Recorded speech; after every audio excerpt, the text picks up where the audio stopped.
Hello, welcome back to another video, and as you may have guessed from the title and from the bag, we are back out for another wild camp tonight. Today I am heading up to, we can just about see it, we're heading up there to Bowfell, which is one of my favourite Wainwrights in the Lake District. I've never camped up here before, and as a few of you may know if you've watched previous videos, I'm trying to camp on all of the Wainwrights. It's a very long-term mission, it's going to take many years, but never camped on Bowfell. The forecast has let us down a little bit. Last night before I went to bed, it had nothing but the sunshine symbol all day today. Woke up, overcast grey skies, look at the weather, and yeah, it's given cloudy with some sunny intervals. Hopefully, fingers crossed, it's supposed to clear up quite a bit this evening, so we might get a good sunset. The only slight issue we might have with the weather today is the wind. It has forecasted moderate winds on top of Bowfell. I always take the wind forecast with a pinch of salt because you can either add on 20 miles an hour or take off 20 miles an hour in the lakes, because they always seem to get it a little bit wrong. So it'll be nice to put my Terra Nova tent to the test a little bit with the wind, because I've only really camped out in perfect conditions since buying it, so I'm quite excited to put it to the test.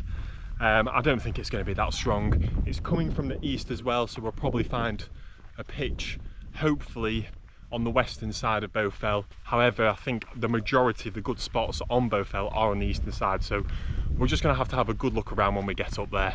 I know there's definitely places you can put a tent because I've been up there a few times and I've always clocked a few good wild camping spots. Just a reminder, if you are heading out camping, the main mission is to leave absolutely no trace whatsoever. Don't have any fires, just take everything home with you. I usually embed that chat within the video, but I thought, you know what, there's been a few bad cases of wild campers this summer, so we'll leave that in the intro. We'll have a little talk about it later maybe. So I'm going to get to the summit of Bowfell via the band, which sits right here in front of us, and it goes all the way back and it carries on quite a bit further on than what you can see from down here, but that takes us right to the base of Bowfell and Crinkle Crags. I've done quite a few videos up here recently, but I just love it here so much. It is definitely becoming probably my favourite place in the Lake District. I just love Crinkle Crags, and equally very excited to be on Bowfell tonight. So we'll go up to Bowfell, and then in the morning we'll carry on and make it a bit of a loop, and I'll leave the route in the description as well because it's a really nice hiking route. It's about 15 kilometers in total. Probably going to give myself a good hour and a half, maybe even 2 hours to get up to the top of Bowfell, because I've been up the band many a time, and every single time it catches me by surprise as to how long it is. It is a bit of a slog. I think it'll take me a couple of hours. It's currently just gone 4 o'clock, so it'd be nice to get up there by 6ish, and then we'll have about 2.5 hours of daylight because the sunset's at 8:30 now. Summer is coming to an end, so we're trying to make the most of the lighter evenings, but yeah, a couple of hours, we'll get the tent up, have some scran, and hopefully enjoy a nice sunset.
Oh, so we've made it to the top of Bowfell. Well, we're about 10 metres off the summit.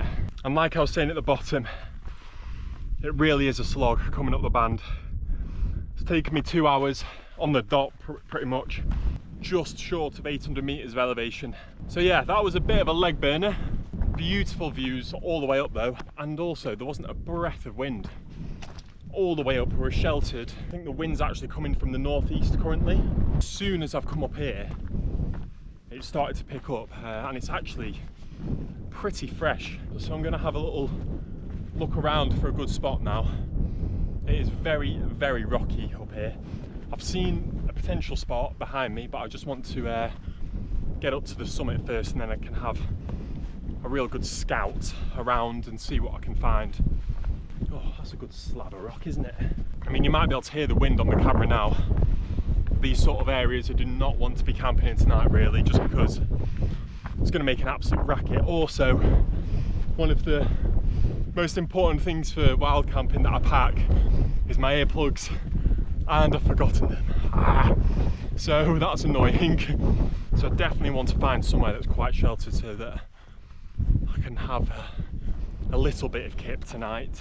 There's some potential spots just around here, but it is really quite windy, so I'm going to get back onto the path and actually go up to the summit and have a proper look around. Oh, look at that.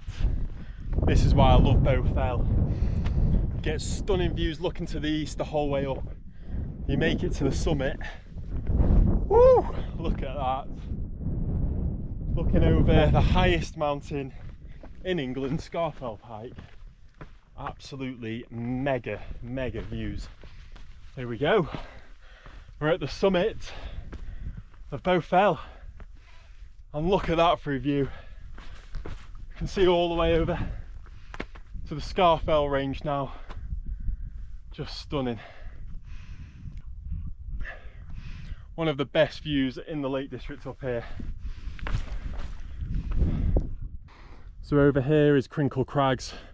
We've done a wild camp over there before. And then over in the distance you can see Old Man of Coniston. Just here is Pike Bliscoe.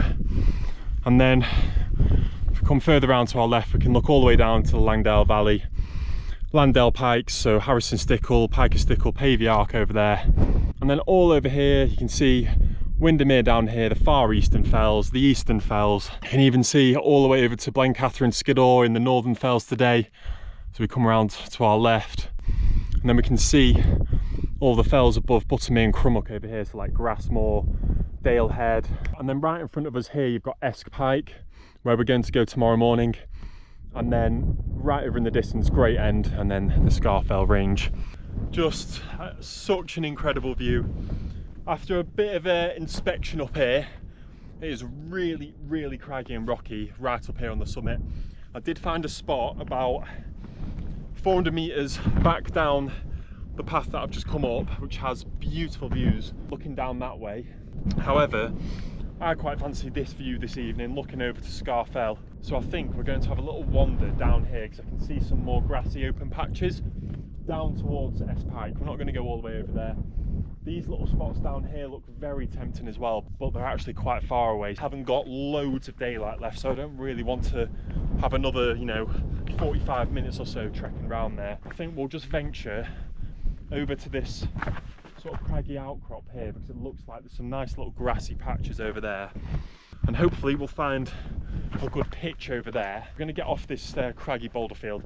If you do come up here, it is pretty sketchy. It's one of those places where it's a bit of an ankle turner. There's lots of jagged rocks. It is a big boulder field up here. So yeah, I'm concentrating on the floor right now because I don't want to stack it whilst I'm up here on my own. But see, you do hear that then, it's all like really loose boulders and loose rocks, so you just have to be a little bit careful when you're up there, really. Okay, after walking around for a good half hour, I've decided on my spot. There is very little spaces around here where there isn't rocks. So this is it here, and then I've got a lovely view all over Scafell, looking over the Scafell range over there, and lovely view looking that way as well. and if I just head over there a tiny bit, I can see all the way over to the rest of the Lake District. So we've got a good spot. It's a little bit windy up here, but we're nice and sheltered in this little patch just here, so we should be all right.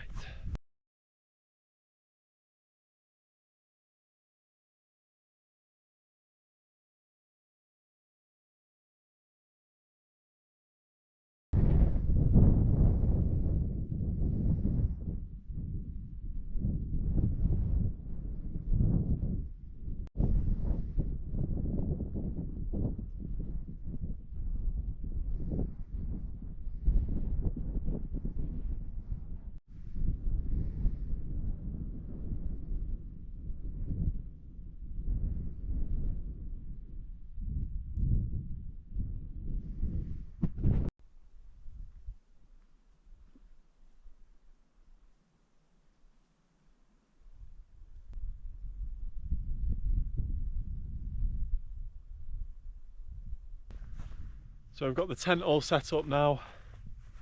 Stunning view looking over the Bowfell range. Feels good to be up here. Oh, really needed. People definitely must wonder, like, you come up here on your own, is it not really lonely? And no, it's not for me. The sort of solitude that you get up here in the evening by yourself.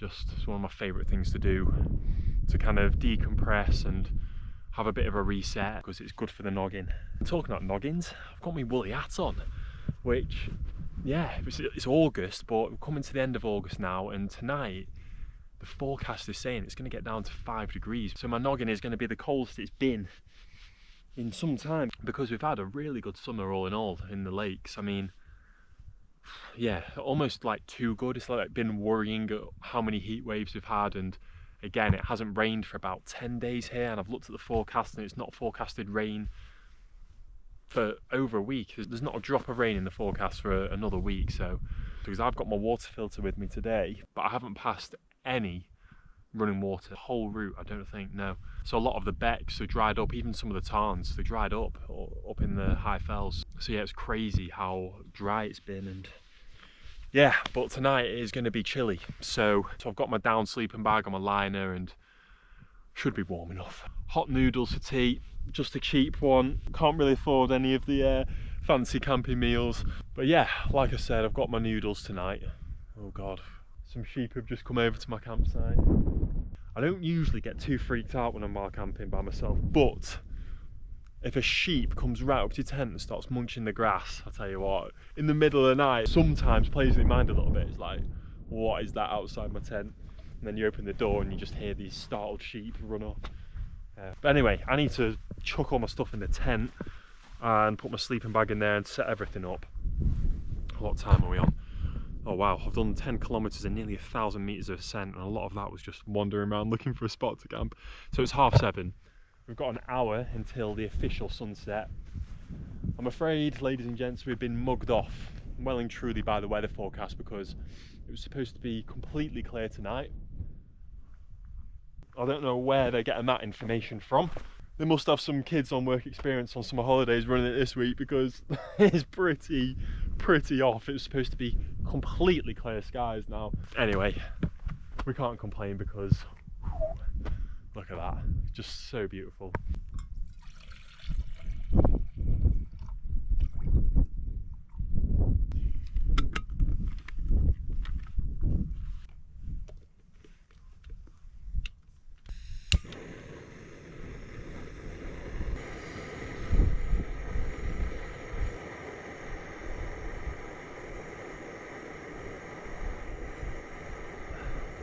Got the water on boil. Got a Nalgene bottle from work. Expedition shop Ambleside, check it out. So we're actually looking at 3 Wainwrights over here. So you've got Bowfell Pike here, and then to the left of it, between this big gap here, is another Wainwright called Bowfell. And a lot of people probably don't know that there's 2 individual mountains both called Bowfell, but the bigger one, the highest in England, is called Bowfell Pike. That's just Bowfell. And if you come down this ridge over here, you've got Slight Side. So there's 3 Wainwrights along that ridge there. And actually I've got a route plan that I'm going to do very soon, where I'm going to park down in Eskdale and come up the valley here, and then I'm going to come up to Scafell Pike by this back route up here and then up to the summit there, which I'm really looking forward to because there's a much less popular route up there.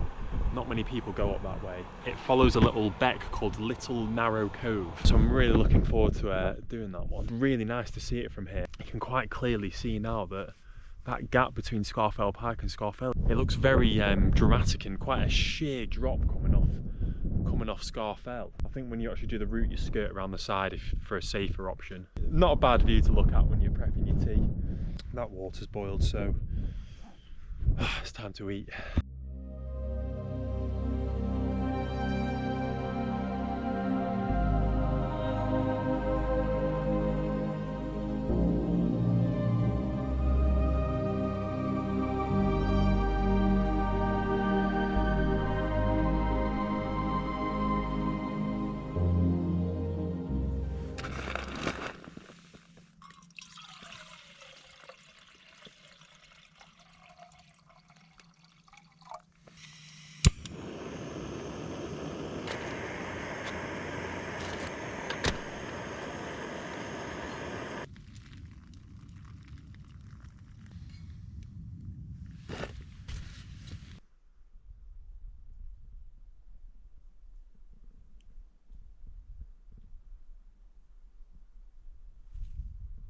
Good morning. As you can probably tell by my eyes, last night was a pretty rough sleep as it goes for wild camping. We got absolutely hammered by the wind. It must have been about 2 AM, maybe 3. When I tried getting to sleep at about 11 last night, it was really nice and still and calm, and it must have just changed direction for a little bit. So yeah, we got done in by the wind for about 4 hours. I got out my tent and sort of re-tightened all the guidelines and everything, and to be fair to the tent, handled it extremely well. It barely moved, but there's not too much you can do about that annoying noise that wind has on canvas. So yeah, it's quite loud. Maybe at like 2 AM I finally got to sleep, and I slept really well from then on, but yeah, just didn't get much sleep. Probably had about 5 hours, which for me is not good. My eyes are really over dramatic when I don't get enough sleep. They just really puff up. I think it's going to take another hour or so for me to wake up, but I've had some brekkie, I've had a brew, a nice strong coffee. Yeah, I'm going to pack up. I poked my head out at about 6 AM, which was the sunrise time, and it was just like this. It was just really cloudy. There wasn't any sort of colour in the sky at all, which was a shame, but also it meant I could go back to sleep, which at the time felt really good. It's still mega this morning. I thought we were going to be in Clag, if I'm totally honest. The weather forecast was saying quite a thick cloud. It's definitely not as bad as what they forecasted. Yeah, we've got lovely views to wake up to. I was really was expecting to unzip that tent this morning and just be met with nothing but Clag. Also last night when I went out my tent to have a pee, looked up to the sky, and the sky was completely clear as it was forecasted, but it must have just come a bit later. So I quickly got my GoPro out and I set up a Star Trail time lapse, so hopefully that works, because they were incredible.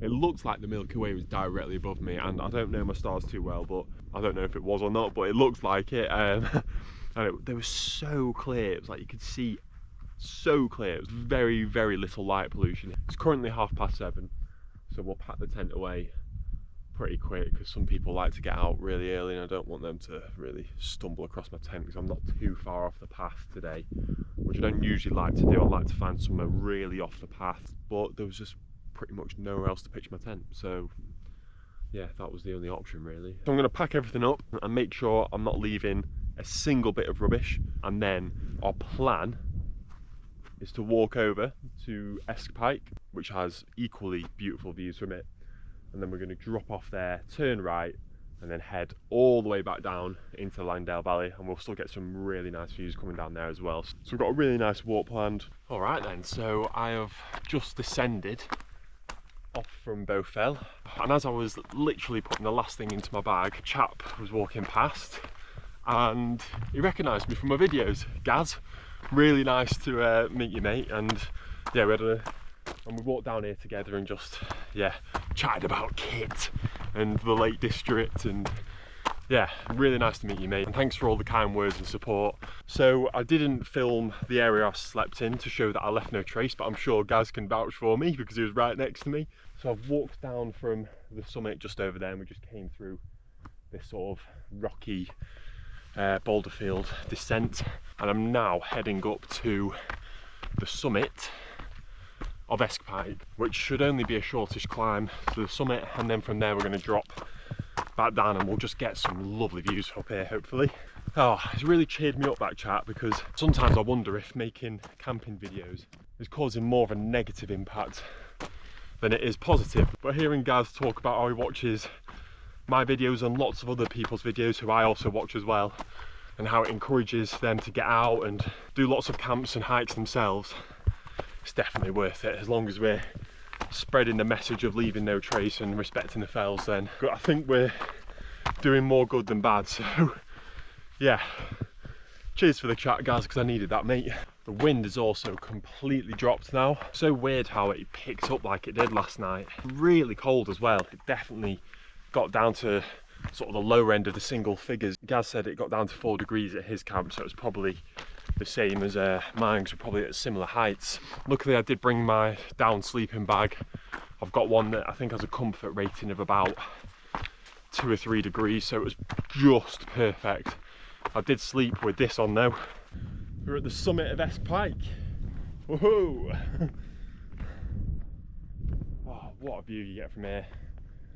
See some more people camping down there.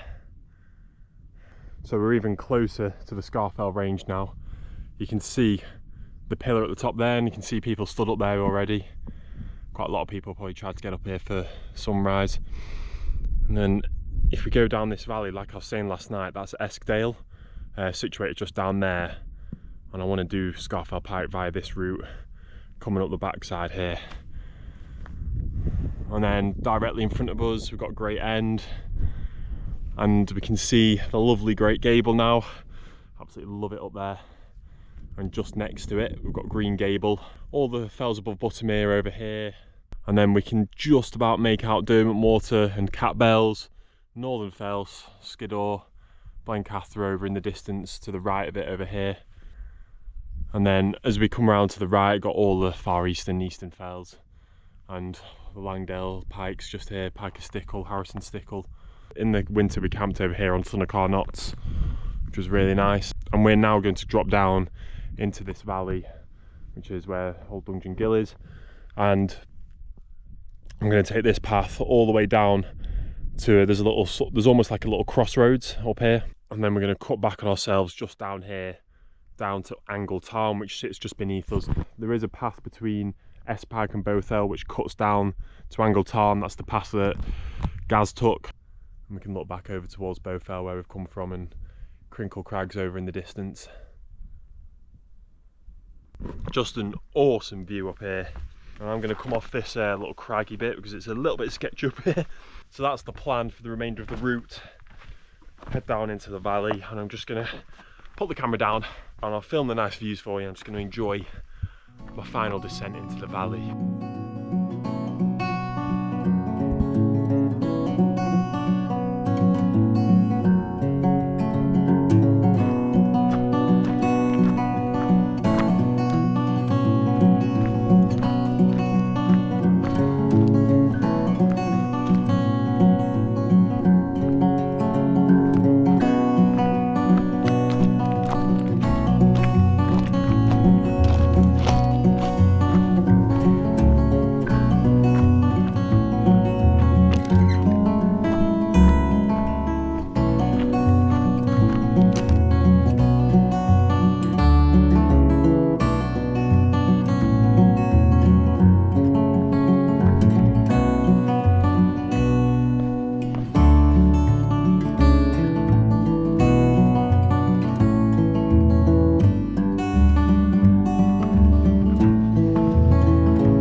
So I'm back down in the valley. We've just descended all the way down here, down into the valley. I'll tell you what, I've done that descent a few times and it's pretty brutal, to be honest. It's very steep, it's really quite rocky and technical in places, and it's just, yeah, it's really slow going. You can't get any momentum going, and with a big heavy bag on your back, it takes its toll. My quads are pretty smashed up now. I'm sure those of you who've done it before will know exactly what I'm talking about.